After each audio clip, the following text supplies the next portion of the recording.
तो चलिए मेरे प्रिय छात्र, आज की वीडियो में हम लोग जानेंगे क्लास 9 का, वो भी हिंदी गोधूली बार, और एकदम मस्त ऐसा वीडियो तो आपको यूट्यूब पर नहीं मिलेगा। ठीक है, तो एकदम जो पहला लेसन है करने मतलब कहानी का प्लॉट जो लिखे हैं शिवजन साहब, इसके बारे में एकदम मैं डिटेल से चर्चा किया हूँ और एकदम विस्तार से आप देख सकते हैं बोर्ड पर। ठीक है, आपको दिखाई दे दिया होगा। ठीक है, तो चलिए बिना समय नष्ट करते हुए हम चलते हैं अपने क्वेश्चन पर, सवाल जवाब पर। तो आइए, और वीडियो पर नए अभी तक लाइक नहीं किए तो लाइक कर दे और शेयर करना मत भूलिएगा लास्ट में। ठीक है, तो आइए सबसे पहले जानेंगे कहानी का प्लॉट। कहानी का प्लॉट एक कहानी है, ठीक है, और एक किसने लिखे है तो शिवपूजन सहाय लिखे हैं। शिवपूजन सहाय ने एक कहानी का प्लॉट लिखे हैं। एक क्लास 9 का चल रहा है पहले का लेसन, जो 2 भागों में बटा है, काव्य खंड और गद्य खंड। जो गद्य खंड आपका चला है यहाँ पर चल रहा है। ठीक है, तो शिवपूजन सहाय ने एक लिखे है कहानी का प्लॉट, जिसका नाम क्या है कहानी का प्लॉट। और एक क्या है कहानी का प्लॉट, क्या है तो कहानी है। कहानी का प्लॉट क्या है कहानी है। ऑब्जेक्टिव से लेकर सब्जेक्टिव तक आपका मन क्लियर हो जाएगा। ऑब्जेक्टिव सब्जेक्टिव सब आपका क्लियर हो जाएगा ये वीडियो देखने के बाद। ठीक है, तो आपको कोई भी रटने की जरूरत नहीं है। शिवपूजन सहाय ने क्या लिखे थे, कहानी का प्लॉट लिखे थे। ठीक है, और कहानी का प्लॉट कौन विधा है, क्या है तो एक कहानी है। अब बात आता है कि शिवपूजन सहाय का जन्म कब हुआ था। तो शिवपूजन सहाय का जन्म 1893 में हुआ था। ठीक है, शिवपूजन सहाय का जन्म कब हुआ था तो 1893 में। अब ये बात आता है शिवपूजन सहाय के बारे में कुछ हम लोग जान ले, तब उसके बारे में कहानी में चलेंगे एकदम विस्तार से। ठीक है, तो शिवपूजन सहाय का जन्म हो गया। अब आता है कि जन्म स्थान कहाँ है, यानी किस कहाँ पर इनका जन्म हुआ था। तो बिहार में हुआ था। बिहार में एक बक्सर जिला है। बक्सर जिला के अंदर एक उनवास गांव है। कहने का मतलब उनवास गांव में हुआ था इनका जन्म। और उनवास गांव कहाँ पर है तो बक्सर में। बक्सर के अंदर उनवास गांव है। अब आता है कि बक्सर कहाँ है, बक्सर एक जिला है। ठीक है, तो बक्सर जो है बिहार में। तो आई होप ही आपको समझ में आ गया होगा। अब बात आता है कि इनका एक मात्र उपन्यास था। इनका एक किनका तो शिवपूजन सहाय का एक मात्र उपन्यास था, जिस उपन्यास का नाम था देहाती दुनिया।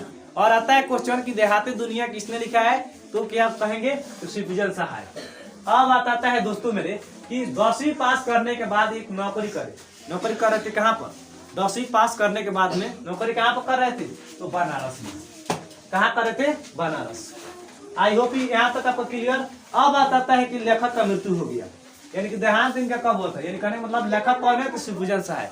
इनका देहांत कब हो गया था तो 1963 ईस्वी में इनका मृत्यु हो गया। तो आई होप ये रहा शिवपूजन सहाय के जीवनी के बारे में। अगर अच्छा लगा होगा, अभी तक लाइक नहीं किए तो लाइक करें और ज्यादा से ज्यादा अपने दोस्तों के पास शेयर कर दे। ठीक है, अब आइए चलते हैं हम लोग कहानी के बारे में। ठीक है, यानी शिवपूजन सहाय ने कहानी के बारे में बताया। ठीक है, बहुत मजेदार और रोचक कहानी होने वाला है। ठीक है, जैसे चलिए स्टार्ट करते हैं। सबसे पहले शिवपूजन सहाय ने बताया है, लेखक कह रहे हैं कि एक गांव का कहानी है और गांव का नाम नहीं बताया है। क्लियर, यानी कि एक गांव की कहानी है, छोटे मोटे गांव की कहानी है, जिसमें लेखक ने गांव का नाम नहीं बताया है, क्योंकि नाम बताने में भी लेखक को शर्म आ रहा है। ठीक है, अब आइए जहां तक इस गांव में एक गांव है, उस गांव में रहते हैं एक दरोगा जी और मुंशी जी, यानी 2 भाई रह रहे हैं। ठीक है, आप देख सकते हैं फिगर में कि 2 भाई है। ठीक है, जैसा कि दरोगा जी है और मुंशी जी, ये दोनों भाई है। ठीक है, आपस यानी सागा भाई है। आई होप यहाँ तक आपको समझ में आ गया होगा। चलिए इन्हीं पर हम लोग कहानी स्टार्ट करते हैं। दरोगा जी थे और मुंशी जी थे, और दरोगा जी के एक घोड़ी भी थी। ठीक है, दरोगा जी के एक घोड़ी भी थी। अब ये बात आता है कि दरोगा जी अपने रीजन में जब तक थाने में थे, जब तक दरोगागिरी कर रहे थे, तब तक इन लोग का जीवन बहुत अच्छा चल रहा था। कहने का मतलब दरोगा जी जब तक थे मुंशी जी के जीवन में, तब तक मुंशी जी का भी जीवन अच्छा से कट रहा था और दरोगा जी भी जीवन अच्छा से कट रहा था। ठीक है, और दरोगा जी की एक घोड़ी थी 7 पैसे की। ठीक है, तो दरोगा जी की भी घोड़ी थी जो अंग्रेजी घोड़े का कान काटती थी। बहुत क्या बोलते हैं बारूद की पुड़िया थी। किनका घोड़ी तो दरोगा जी की घोड़ी। ठीक है, बारूद की पुड़िया थी। और बात आता है कि दोस्तों कि एक दिन की बात है कि दरोगा जी मर गए। ठीक है, मैंने अंग्रेज आते थे दरोगा जी की घोड़ी खरीदने के लिए, लेकिन दरोगा जी अपना घोड़ी नहीं बेचते थे। ठीक है, तो अंग्रेज आते थे दरोगा जी घोड़ी खरीदने के लिए, लेकिन नहीं बेचते थे दरोगा जी अपना घोड़ी, क्योंकि ये बारूद की पुड़िया थी, अंग्रेज के घोड़े के नाक काटती थी, कान काटती थी। ठीक है, अब बात आता है कि दरोगा जी एक दिन मर गए। अपने जीवन में खूब एकदम कमाते थे, ऐश आराम करते थे, बटेरा वटेरा का साफ मिठुट खाते थे। ठीक है, ऐश आराम करते थे। और मुंशी जी भी इनके बड़े भाई छोटे भाई थे, ये भी अपना आश्रम करते थे इनके जीवन में। और इनको गांव से ज्यादा तालमेल नहीं था, किनको, मुंशी जी को। लेकिन मुंशी जी का जो शादी हुआ था तो इनका 5 बेटा हुआ, 5 बेटा यहाँ पर देख सकते हैं मुंशी जी का 5 बेटे। ठीक है दोस्तों, यहाँ पर लास्ट में आपको दिखाई देता हुआ कि 5 गो, 1 2 3 4 5 मुंशी जी का 5 बेटा हुआ। लेकिन ये सब के सब सुबह का चिराग हो गया। कहने का मतलब ये सब के सब मर गए। मुंशी जी का 5 बेटे हुए, सब एक एक करके मरते गए। किनका, तो मुंशी जी का। इनके जीवन में, दुर्गा जी के ही जीवन में मुंशी जी का 5 बेटा हुआ और वो भी सुबह का चिराग हो गए, यानी मर गए। ठीक है, टर्न हो गया। अब आता है बात कि लास्ट में 5 बेटा मर गए, लास्ट में एक बेटी हो जा रहा है बुढ़ापा के समय में। 5 बेटा होने के बाद में एक बेटी हो जा रहा है, उसका नाम हो रहा है भगजोगनी। जो लास्ट में वो भी बुढ़ापा का टाइम है, यानी किनका बेटी थी, तो मुंशी जी का। बुढ़ापा का टाइम में मुंशी जी का बेटी हो जा रही है, जिसका नाम क्या था, भगजोगनी था। अब इनका जीवन के बारे में सुनिएगा। ये तो बेचारा मर गए, कुछ दिन के बाद में ये मर गए। जिस तरह थाने में कमाए थे, थानेदार की कमाई हुआ था, उस तरह पूरा जिस तरह फूकते, जिस तरह लहास आता है, उस तरह इनकी कमाई लहास में चल गया। ठीक है, तो जिस तरह कमाए थे दुर्गा जी अपने जीवन में, उस तरह खा पी के लुटा दिए थे। ठीक है, अब रहता है मुंशी जी। एक घोड़ी केवल बचा था, दुर्गा जी तो मर गए लेकिन एक घोड़ी बचा था। तो घोड़ी को बेचकर काम क्रिया किए थे कौन, मुंशी जी। दुर्गा जी मर गए थे, एक घोड़ी बची थी उनको, मात्र उन लोगों संपत्ति में एक घोड़ी बची थी। ठीक है, और रहने के लिए था घर। तो मुंशी जी ने बेचकर दुर्गा जी के काम क्रिया किए थे। ठीक है, घोड़ी को बेचे और इनका काम क्रिया बहुत धामधूम से किए। किनका, दुर्गा जी के। ठीक है, अब बात आता है दुर्गा जी के यहाँ पर काम क्रिया समाप्त होता है। अब आता है मुंशी जी का काम क्रिया के बारे में जानेंगे। ठीक है, तो मुंशी जी के अंत में बुढ़ापा समय में एक भगजोगनी हो जाएगी। अब यहाँ से कहानी बहुत मजेदार होने वाला है। ठीक है, तो मुंशी जी के एक लास्ट में एक बेटी हो रही है, जिसका नाम है भगजोगनी। और 5 बेटा ये मर गए थे, सुबह का चिराग हो गए थे। ठीक है, अब चलिए, और 5वां बेटी, मतलब कहने का मतलब जो बेटी हुई मुंशी जी का, तो बेटी होने के बाद में कुछ ही दिन के बाद में भगजोगनी का माँ मर गई। यानी कहने का मतलब मुंशी जी का औरत मर गई, यानी भगजोगनी बचपन में कुछ ही दिन के बाद हुआ था, तभी मर गई। किसका, भगजोगनी की माँ। ठीक है, अब बात आता है कि भगजोगनी का पालन पोषण।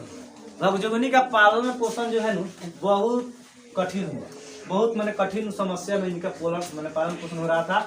क्योंकि इसके घर में, सुनिएगा, भगजोगनी के घर में न खाने के लिए अन्न दाना था, कुछ भी नहीं था इन लोगों घर में। क्योंकि दरोगा जी थे तो लूट के लिए आते थे, कहीं कहीं से कमीशन काट के लिए आते थे, और इन लोगों का खूब एकदम ऐशो आराम में जिंदगी करता था। ठीक है, तो भगजोगनी का जीवन ऐसा कट रहा था कि बहुत बचपन में ही इसका माँ मन छोड़ गई। ठीक है, तो अब सुनिएगा, बचे थे इन लोग फैमिली में मात्र एक मुंशी जी और एक भगजोगनी। घर में मात्र 2 ही आदमी बचे थे, बाकी सब के सब आदमी गुजर गए। ठीक है, तो भगजोगनी जो थी ये बढ़ती गई दिन प्रतिदिन। लेकिन एक दिन वो समय आया शादी करने का, तो ये भी बढ़ती गई। लड़की जब बेटी से आया ना, तो शादी भी करना है। तो मुंशी जी बुढ़ा गए थे उस वक्त तक, क्योंकि बुढ़ापा टाइम में तो एक बेटी भी हो गई। बुढ़ापा टाइम में एक बेटी हो गई, जिसका भरण पोषण करना भी एकदम कठिन हो गया था उनका। ठीक है, और बेटा भी होते तो भी मर गए थे।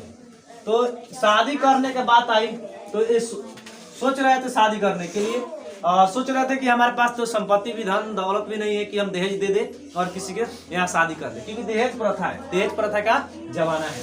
तो शादी करने के लिए सोच रहे थे, और मेहमान लोग आते थे देखने के लिए भगजोगनी को। तो ये बहुत सुंदर थी, लेकिन इसका भरण पोषण ठीक से नहीं होता था, नहीं हुआ था। इसका केस एकदम झगड़ाइन डाइन खाने लगती थी, एकदम खौरा मौटर खानी एकदम दिखाई देती थी। ठीक है, मुंशी जी का बेटी जो थी भगजोगनी, और इसकी मुड़ी में तेल लगाए हुए नहीं, और बहुत दिन हो गया, मैंने हो जाता था और हो गया था। ठीक है, तो इसको मैंने देखता था लोग, तो देख के भाग जाते थे, क्योंकि कहता था लोग ये तो सुंदर नहीं है। ठीक है, और इसके पास कुछ है नहीं कि हम लोग को दहेज देगा, संपत्ति मैंने कुछ धन दौलत देगा ना। एगो बेटी इसका बची है, तो कोई इसके लिए शादी करने के लिए इनकार, कोई भी आता तो कर देता था, कोई राजी नहीं होता था शादी करने के लिए।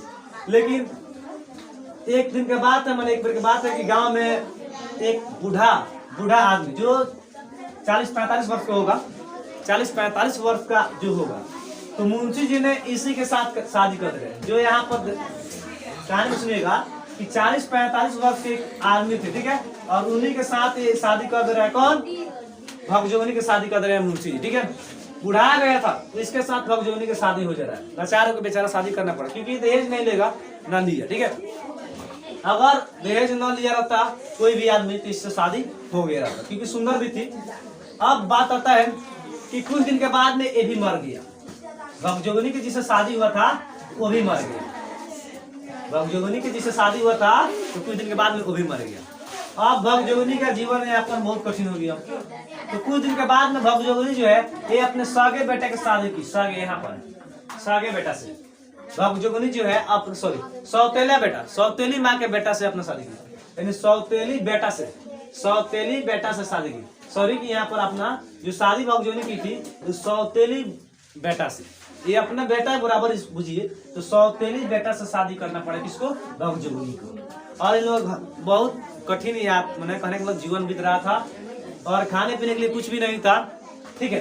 तो शादी किससे हुई अंत में, ये सौतेली बेटा से शादी की कौन, भगजोगनी। तो यहाँ पर ये रहा आपका कहानी, यहीं पे समाप्त होता है और यही रहा कहानी के बारे में, ठीक है। अगर कहानी अच्छा लगा हो अभी तक लाइक नहीं किए तो लाइक करें और ज्यादा से अपने दोस्तों के पास शेयर करना मत भूलिएगा। चलिए चलते हैं नेक्स्ट अगला पार्ट में, अगर कमेंट कीजिएगा तो नेक्स्ट अगला वीडियो बनाएंगे। तब तक के लिए टाटा।